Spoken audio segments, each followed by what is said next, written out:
작고 초라하게 여겨질 때가 있습니다. 때로는 내가 대단한 존재처럼 여겨지고 스스로 대견하기도 하고 남들이 칭찬해주면 어깨가 으쓱하기도 합니다. 그러다가 우리가 여러 가지 어려움을 만나거나 또 내가 실수하거나 또 내가 고난에 처했을 때는 내 자신이 굉장히 작고 초라하게 여겨집니다. 참 내가 별 볼 일 없는 존재구나. 나라는 존재가 아무것도 아니었구나. 이 작은 것 앞에서도 무너지고 이 작은 일에서도 실망하는 자신을 발견할 때면 그렇게 힘들어질 때가 있습니다. 제가 군에 있을 때 훈련병으로 열심히 훈련받다가 교관 한 분이 저에게 초코파이를 2개 준 적이 있습니다. 밖에서 초코파이 하는 것도 아니죠. 저는 군대에서 먹는 초코파이는요, 정말 삶의 희망이 되고요, 소망이 되는 그런 엄청난 힘을 가지고 있어요. 2개를 받아가지고 제가 고민했습니다. 야, 이거 언제 먹을 것인가. 힘든 훈련을 받다가도요, 그 관물대 안에 있는 초코파이만 생각하면 힘이 났습니다. 그러면서 하나는 내가 먹고 하나는 옆 친구에게 줘야 되겠다, 이런 생각을 하다가 밤에 불침번을 마시고 그리고 화장실에 가서 초코파이 하나 꺼내 먹었어요. 근데 너무 맛있는 거예요. 화장실에서 먹는 그 초코파이가 얼마나 맛있는지 막 눈물이 납니다. 그리고 주머니에 하나가 더 있었는데 원래는 친구를 주려고 했는데 이게 너무 맛있어서 친구를 주려고 했던 그것까지도 제가 막 까먹었어요. 근데 또 눈물이 나는 거예요. 야, 이 초코파이가 뭐라. 원래 친구를 주려고 했던 이 초코파이. 이거 너무 맛있어서 친구 주기가 아까워서 결국 2개 다 내가 먹는 거예요. 저는 지금도 초코파이 볼 때마다 그때 강원도 철원에서 그렇게 먹었던 초코파이, 눈물을 흘리며 먹었던 초코파이가 생각이 납니다. 초코파이 앞에서도 눈물을 흘릴 수밖에 없습니다. 이거 하나 남주기 아까워서 혼자 2개 다 까먹었던 그 모습 다시 또 생각이 납니다. 아, 내가 정말 아무것도 아니었구나. 별 볼 일 없는 존재였구나. 그렇게 깨닫는 순간이기도 했습니다. 오늘 본문 말씀을 보게 되면 기드온이 나오고 있습니다. 기드온 시대는 당시에 미디안과 아말렉과 지역 동방에 있는 많은 이민족들이 이스라엘을 침략해 들어와서 약탈해 갔던 그런 시기였습니다. 그렇게 힘들고 어려운 시기에 하나님은 기드온을 찾아가셨습니다. 그런데 오늘 본문 말씀을 잘 보면요, 하나님이 기드온을 찾아갈 때의 상황에 기드온은 무엇을 하고 있습니까? 밀을 포도주 틀에 타작을 하고 있었다라고 성경에 나옵니다. 밀을 어디에 타작을 했다고요? 포도주 틀에.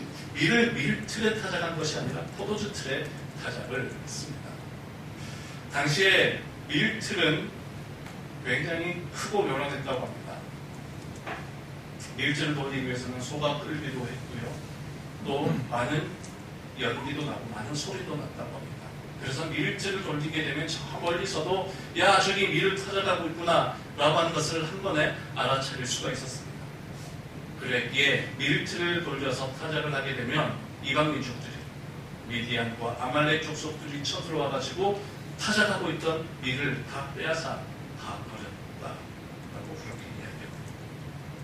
그래서 밀을 밀틀에 타작을 할 수가 없었고 포도주 틀은 아주 작은 도구였다고 합니다.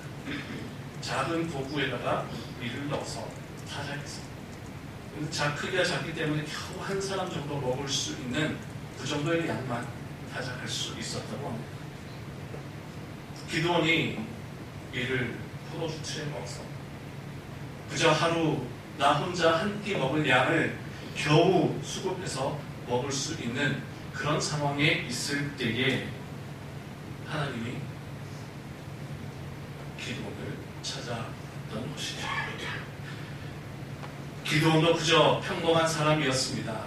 대단한 사람이 아니었습니다. 그저 그냥 하루 한 끼 자기 배를 채울 수 있는 밀을 포도주 틀에 넣어가지고 하루 한 끼 겨우 먹을 수 있는 그런 평범한 삶을 살아가고 있는 별 볼 일 없고 보잘것없던 기드온을 찾아가서 말씀하십니다.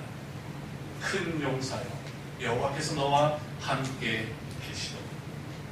밀을 포도주 틀에 넣어 타작하고 있는 그저 평범한 사람, 하루 벌어서 하루 먹고 살아갈 수밖에 없는 그냥 그런 사람이었던 기드온을 향해 하나님은 큰 용사라 부르십니다. 이 큰 용사라고 하는 표현이 성경 다른 곳에도 나오고 있는데요.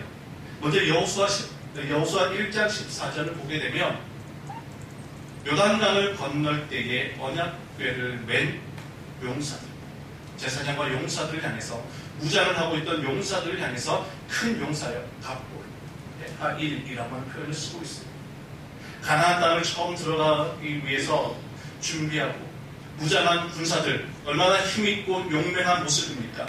가나안 땅을 차지하기 위해 내딛는 그 첫 발걸음, 그들을 향해 큰 용사라고 하는 표현, 갑보르 헤하일이라고 하는 표현을 쓰고 있습니다. 적절한 표현이다 생각합니다. 그리고 또 어디 나오냐? 룻기에 보면 바로 보아스라고 하는 사람이 나오죠. 성경에는 그를 유력한 자라 표현하고 있습니다. 덕망이 높고요, 그는 많은 재산이 있어서 가난한 사람들에게 베풀고 나누는 사람이었습니다. 지혜도 있었고 덕망 높은 사람으로 존경받는 사람이었고 많은 사람들을 섬기는 그런 보아스, 그를 향해 유력한 자, 이 유력하다라고 하는 표현이 히브리어로 갑보르 헤하일이라고 하는 표현입니다. 적절한 표현이다 생각됩니다. 강력한 힘을 가지고 무장한 용사들이요, 요단강을 건너갈 때의 그 위협, 그 힘과 용맹함을 갖춘 그 사람들, 그리고 덕망 높고 지혜롭고 낮은 자들을 섬길 수 있는 그런 유력한 사람 보아스, 모두 큰 용사로 부르기에 부족함이 없어 보입니다. 그런데 오늘 본문에 나오는 기드온은 어떻습니까? 약탈당하는 것을 막을 수 있는 힘이 있었던 사람도 아니요, 미디안과 나가서 싸울 수 있는 그런 용맹함이 있는 것도 아니요, 다른 사람들을 먹이기 위해 그렇게 애쓰고 수고했던 사람도 아니었습니다. 그냥 자기 혼자 한 끼 먹기 위해 밀을 포도주 틀에 타작하는 그저 평범한 사람, 그저 별 볼 일 없는 그런 사람이었던 기드온에게 하나님은 찾아가셨고 그를 향해 큰 용사로 부르셨습니다. 기드온이 평범하고 그냥 초라해 보이는 그런 모습으로 살아가고 있었지만 하나님이 기드온을 향해 큰 용사로 부르신 이유는 무엇입니까? 그에게 세상적인 힘이 있었습니까? 권력이 있었습니까? 돈이 있었습니까? 전혀 그렇지 않습니다. 그가 준비되고 갖춘 것은 아무것도 없습니다. 세상에서는 남들보다 빨리 가는 것, 남들보다 더 많이 가지는 것, 남들보다 더 높이 올라가는 것을 힘 있는 사람, 성공한 사람이라 여길지라도 하나님께서 말씀하시는 큰 용사의 모습은 여호와께서 너와 함께 계시도다. 여호와께서 함께 하는 것이 기드온에게 큰 용사가 될 수 있는 그런 권세와 능력을 갖추었다. 하나님은 말씀하셨습니다. 혼자 하루 먹고 살아가는 평범하고도 그저 그런 모습으로 살아가고 있던 기드온에게 하나님은 찾아오셨고 그를 향해 큰 용사라 말씀하셨습니다. 세상적인 눈으로 볼 때는 전혀 큰 용사의 모습이 아니었음에도 불구하고 하나님은 기드온을 향해 내가 너와 함께할 터이니 너는 큰 용사, 내가 너에게 힘을 줄 터이니 너는 큰 용사다. 지금의 모습은 네 스스로 보기에도 작고 초라하게 보일지라도, 세상 사람들이 지금 너를 안아주지 않을지라도, 그러나 내가 너와 함께 하고 있다. 내가 너와 함께함으로 너는 큰 용사가 될 것이다. 하나님이 말씀하셨습니다. 여호와께서 이렇게 기드온을 찾아오셨고 그를 향해 큰 용사라 말씀하셨을 때 기드온은 어떤 반응을 보였습니까? 아, 하나님 정말입니까? 제가 그렇게 큰 용사로 쓰임 받을 수 있습니까? 기대하겠습니다. 라는 반응이 아니라 6장 13절 말씀 메시지 성경이라고 하는 번역서를 보면요, 기도니 어떻게 대답했는지 잘 묘사해 주고 있습니다. 우리 노란색 글씨만 함께 읽어보도록 하겠습니다. 시작. 저와 함께 계신다고요? 하나님께서 우리와 함께 계신다면 어째서 우리에게 이 모든 일이 일어났습니까? 이것이 기도의 반응이었습니다. 큰 용사여, 여호와께서 너와 함께 계시다. 내가 너와 함께 할 거이니 너무 걱정하지 마라. 하나님이 너에게 능력이 되시고 너에게 힘이 되어줄 것이다. 하나님이 기도원에게 그렇게 말씀했을 때 기도원의 반응이었습니다. 하나님, 저하고 함께 하신다고요?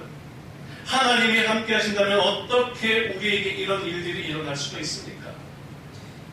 하나님이 나와 함께 하신다면 도대체 어떻게 이런 고통과 어려움 가운데 빠질 수가 있습니까? 혹시 이전에 우리 조상들과 함께 하셨을런지는 몰라도 우리 조상들이 홍해를 건널 때에 우리 조상들이 광야길을 걸어갈 그때는 하나님이 함께 하셨을런지는 몰라도 지금은 아닙니다. 지금은 아닙니다. 그 모든 기적들은 다 사라지고 그 모든 하나님의 능력들은 다 사라지고 이제 하나님은 우리와 아무 상관도 없는 그런 분 아니십니까? 우리가 미디안에게 아말렉에게 이렇게 큰 고통을 당하고 있는데 어찌 하나님이 우리와 함께 한다고 말씀하실 수 있습니까? 여러분, 지금 기도의 반응입니다.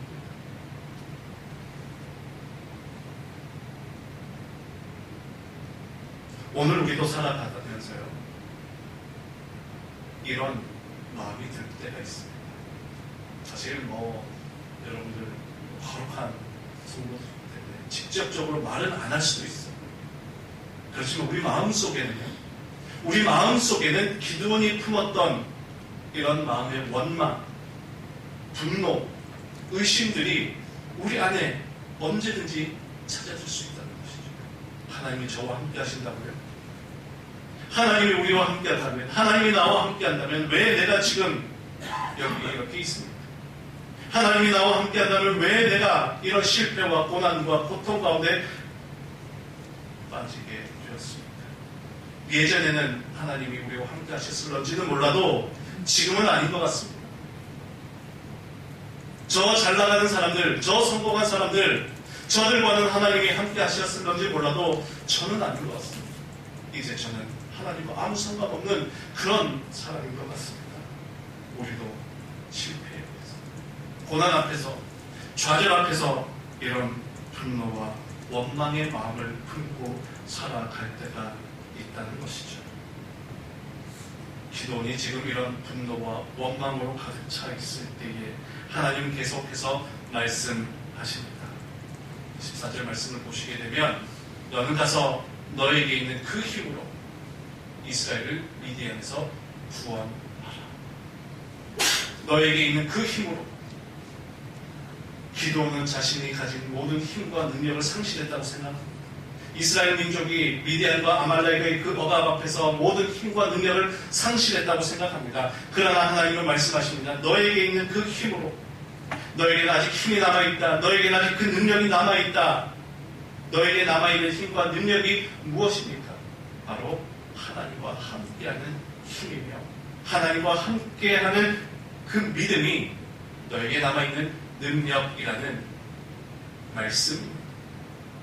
너에게 남아있는 그 힘과 능력으로 너는 미디안의 손에서 너의 민족을 구원하여라. 그를 위해 내가 너를 보냈다.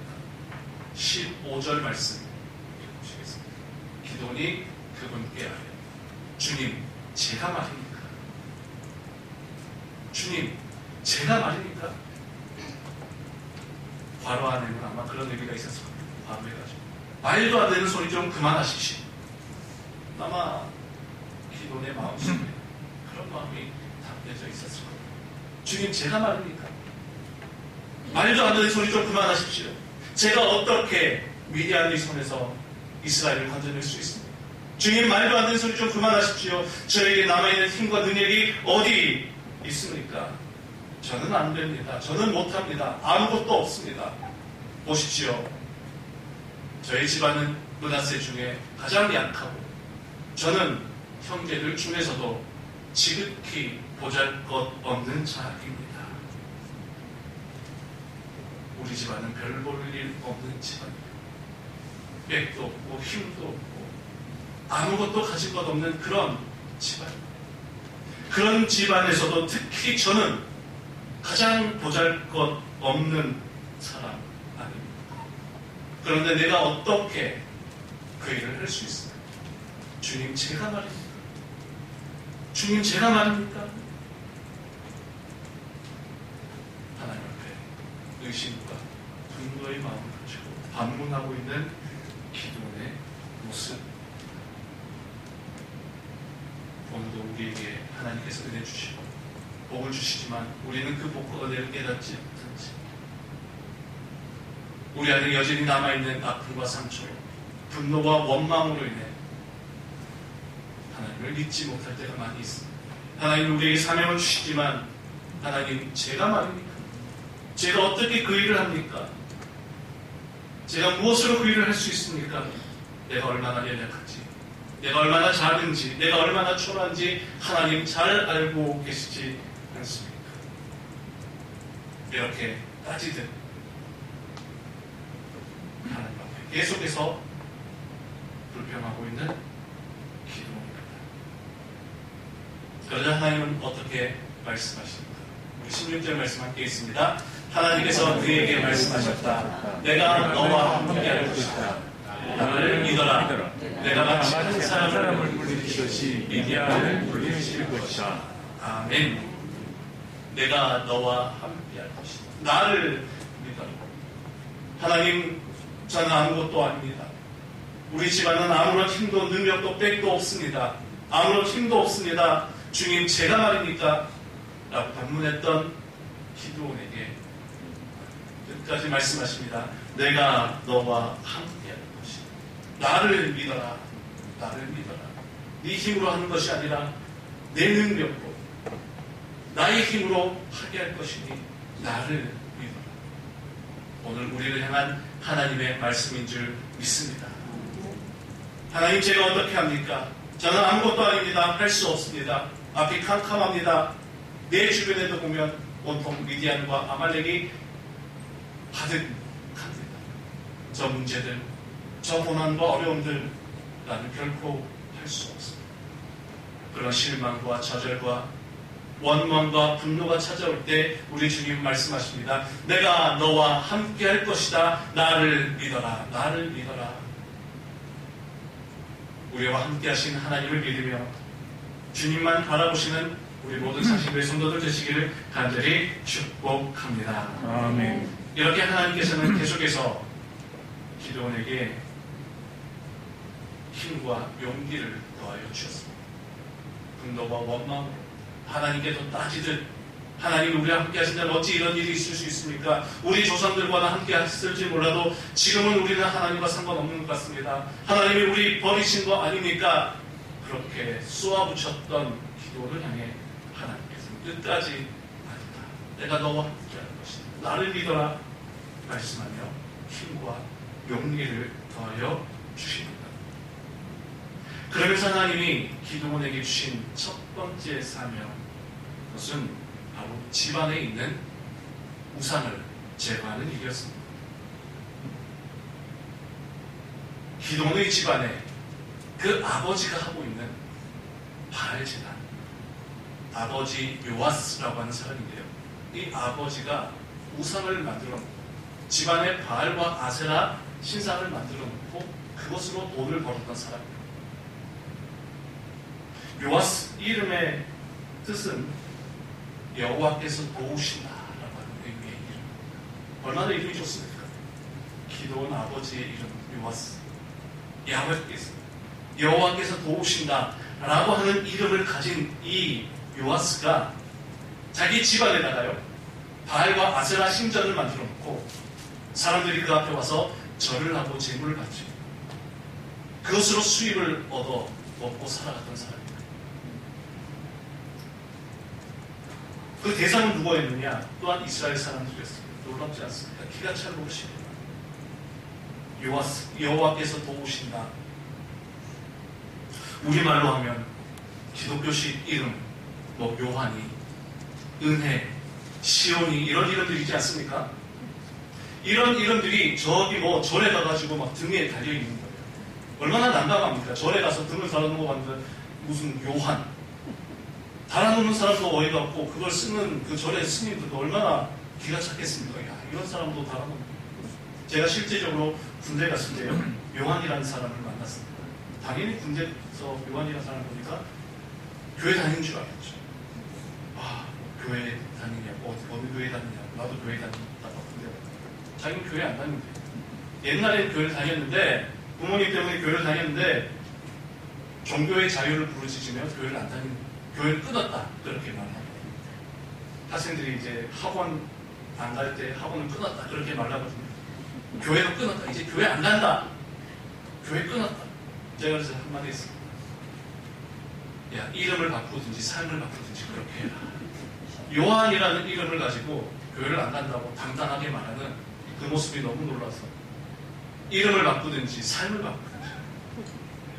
지금 요아스가 기도원의 아버지 요아스가 여호와께서 도우신다라고 하는 그 이름을 가진 사람이 집안에다가 바알과 아세라 신상을 세워놓고 그 앞에 절을 하는 사람들에게 돈을 받아가지고 살아갔던 사람입니다.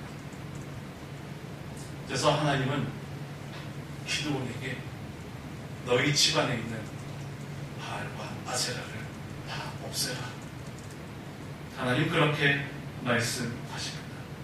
그러자 기도원은 하나님 그 말씀에 순종하기 시작합니다. 처음에는 부정적으로 하나님이 우리와 함께 하신다면 어찌 이런 일이 있을 수 있습니까? 하나님 우리와 함께 하지 않습니다. 라고 그렇게 불신과 분노와 회의감이 가득했던 기도원에게 하나님께서 가까이 있는 일, 가장 가까이 있는 일 그렇게 하나씩 하나씩 하게 하십니다. 그래서 기도원은 내가 지금 당장 민족을 구원할 수 있는 사람은 아닐지, 내가 지금 당장 달려가서 미디안과 아말렉의 손에서 우리 민족을 구원할 수는 없을지라도 하나님이 하신 이 말씀, 그래 우리 집안에 있는 우상 바알과 아세라를 제거하는 이 일은 내가 할 수 있겠다 생각합니다. 하나님 그렇게 역사하시는 겁니다. 처음부터 우리에게 엄청 크고 어려운 일을 맡기시는 것이 아니라 작은 일 하나하나, 너에게 가까이 있는 일, 네가 할 수 있는 일, 그 일 하나부터 하나부터 해보거라. 그렇게 말씀하시는 것 같습니다. 기도원에게 너희 집안에 있는 그 우상을 제거하라. 네 아버지가 만들고 네 아버지가 섬기고 있는 그 바알을 없애거라. 그래서 기도원이 밤에 아버지 집에 있는 바알과 아세라상을 다 찍어 없애버립니다. 다 부셔버립니다. 다음날 아침에 동네가 난리가 납니다. 이스라엘 사람들이요 아침 일찍 와가지고 그 바알과 아세라 앞에 절을 했던 사람들이 대단한 열심으로 바알과 아세라를 섬겼습니다. 아침에 일찍 와서 바알 앞에 절하려고 왔더니 바알과 아세라가 다 찍어 쪼개져 버린 것입니다. 누가 이랬느냐? 알고 보니 그 바알과 아세라를 만든 요아스의 아들 기도원이 그렇게 했던 것이죠. 그로 인해서 이 기도원에게 붙여진 또 하나의 이름이 있습니다. 그 이름은 바로 여룻바알입니다. 기도원의 또 다른 이름, 여룻바알. 이 뜻은 바알을 대항하여 싸웠다 라고 하는 의미입니다. 바알과 싸우는 자라고 하는 의미의 이름이 바로 여룻바알. 하나님은 기드온에게 찾아오셔서 큰 용사로 부르셨습니다. 스스로 생각할 때는 작고 초라한 자로 여겨졌지만 하나님은 기드온을 큰 용사로 부르셨습니다. 그리고 또 하나의 이름을 붙여주셨는데 그 이름이 바로 여룻바알. 바알과 대항하다. 바알과 싸우다. 세상의 악한 것과 대항하다. 세상의 악한 것을 물리치다. 세상의 모든 죄악된 것들, 부패한 것들을 다 찍어 쪼개는 사람. 여룻바알. 바로 기드온의 또 하나의 이름이었습니다. 작고 연약하고 초라해 보였던 기드온이지만 하나님이 그에게 찾아오셔서 큰 용사로 부르시고 세상의 모든 죄악과 부패한 것들, 모든 우상을 찍어 쪼개는 믿음의 사람 여룻바알이라고 하는 또 하나의 이름을 붙여주십니다. 아무리 작게 보일지라도, 아무리 연약해 보일지라도 하나님이 함께 하신다면 그는 큰 용사가 될 수 있습니다. 하나님이 함께 하심을 믿고 나아간다면 세상의 모든 죄악과 부패한 것들을 찍어 쪼개며 하나님의 뜻을 펼쳐갈 수 있는 큰 용사가 될 수 있음을 보여. 어느 한 사람이 길을 가다가 버려진 자전거들을 발견했습니다. 버려진 자전거를 집으로 가져와서는 안장과 핸들을 떼어냅니다. 그리고 그 떼어낸 안장과 핸들을 붙여서 다음과 같은 작품을 만들었습니다. 무엇으로 보이십니까, 여러분? 어떤 작품으로 보이세요? 예, 작품 이름은 황소머리. 버려진 자전거에 안장을 떼었고요. 버려진 자전거의 핸들을 거꾸로 붙여서 만든 작품입니다. 이 작품이 만든 지 50여 년이 지났을 때에 경매시장이 나와서 낙찰받은 금액은 293억입니다. 아무짝에도 쓸모없어 보였던 자전거가 한 사람의 손을 거치게 되자 놀라운 작품으로 변모하게 된 것이죠. 이것을 만든 사람은 다름 아닌 피카소입니다. 피카소의 눈에는 버려진 자전거와 자전거의 안장과 핸들이 버려진 채로 쓸모없는 것이 아니라 바로 위대한 작품의 재료로 보였던 것이죠. 여러분, 이 작품이 이렇게 가치 있는 것은 무엇 때문입니까? 그것을 만든 사람이 피카소였기 때문이죠. 제가 이 똑같은 작품을 만든다 그러면 얼마를 받을 수 있을까요? 더 놀라운 것이 있습니다. 피카소가 그린 더도이라고 하는 그림이 있습니다. 이 작품 밑에는 피카소의 친필 서명이 들어가 있습니다. 이 그림은 얼마에 낙찰받았을까요? 900억입니다. 피카소가 원래 동물을 좋아했다고 합니다. 그래서 피카소가 좋아하고 키우던 강아지를 다시 앞에 작품 한번 보여주십시오. 원터치로 한 번에 드로잉으로 이 그림을 그렸다고 해요. 한 번에 원터치로 그림을 그리고 나서 피카소가 키우던 강아지를 그리면서 시간이 지나니 이 작품이 900억에 낙찰을 되었다고 합니다. 제가 이 그림을 그린다면 제가 그렸습니다. 아무도 안 알아주고 황소 그림도 도독이라고 하는 이 작품 가치가 있는 것은 이 그림에 그 황소 그림, 황소 머리 그 작품에 어떤 가치가 있다기보다 이것을 만든 사람이, 이것을 그린 사람이 누구인가에 따라서 작품의 가치는 달라진다는 것이죠. 누가 만들었느냐, 누가 그렸느냐, 피카소의 사인이 있으므로 가치가 높아지는 것입니다. 오늘 우리도 마찬가지입니다. 오늘 우리도 어쩌면 버려진 자전거처럼 아무 쓸모없는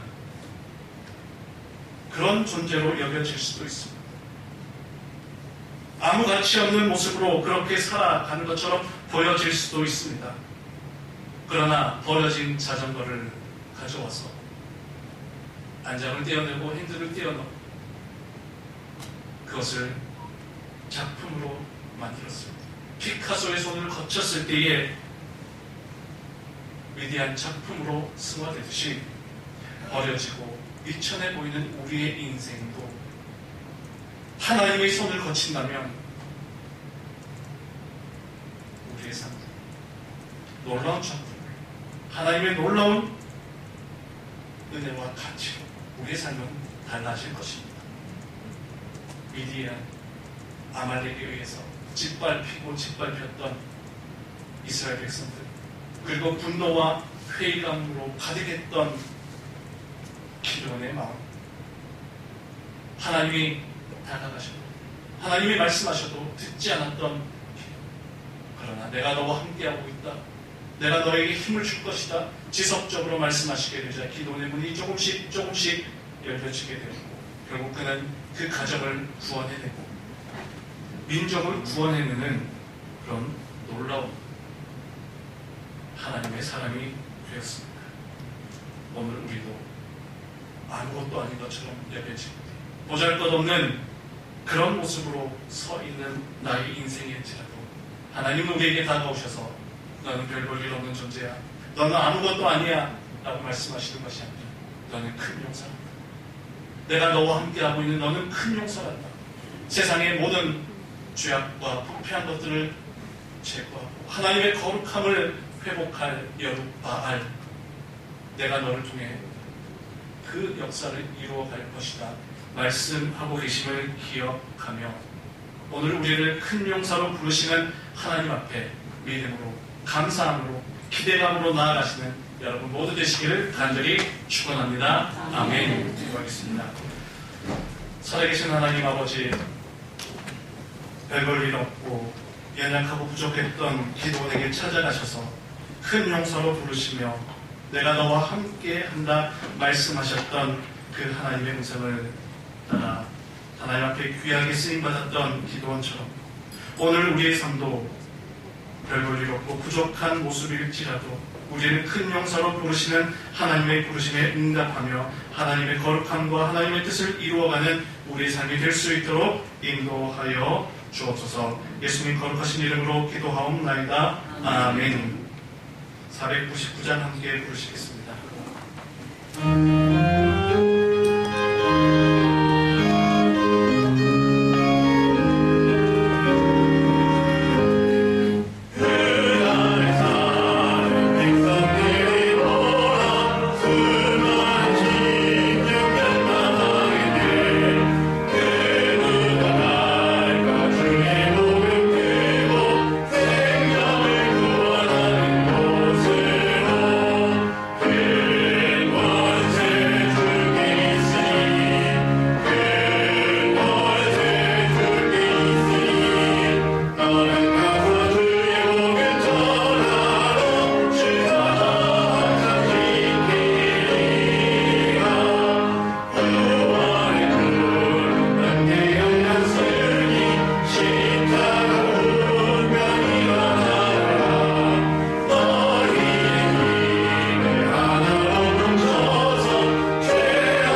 감사합니다. 내가 나를 바라볼 때 작고 연약한 모습일지라도 하나님께서는 우리를 큰 용사로 부르시고 우리에게 큰 권세를 더하여 주시며 주의 복음을 증거하며 주의 나라를 위해 살아가게 하신 하나님의 그 사랑, 그 은혜를 날마다 기억하며 살아가는 우리가 될 수 있도록 인도하여 주옵소서. 이 시간 주님 주신 귀한 은혜에 감사하며 예물을 올려드립니다. 11조헌금으로 감사헌금으로 주일 헌금으로 어린이 헌금으로 주님 앞에 드리오니 하나님께서 예물을 기쁘게 받으시고 하나님 나라 하나님 영광 위에 복되게 사용하여 주옵소서. 예수님 거룩하신 이름으로 기도하옵나이다. 아멘.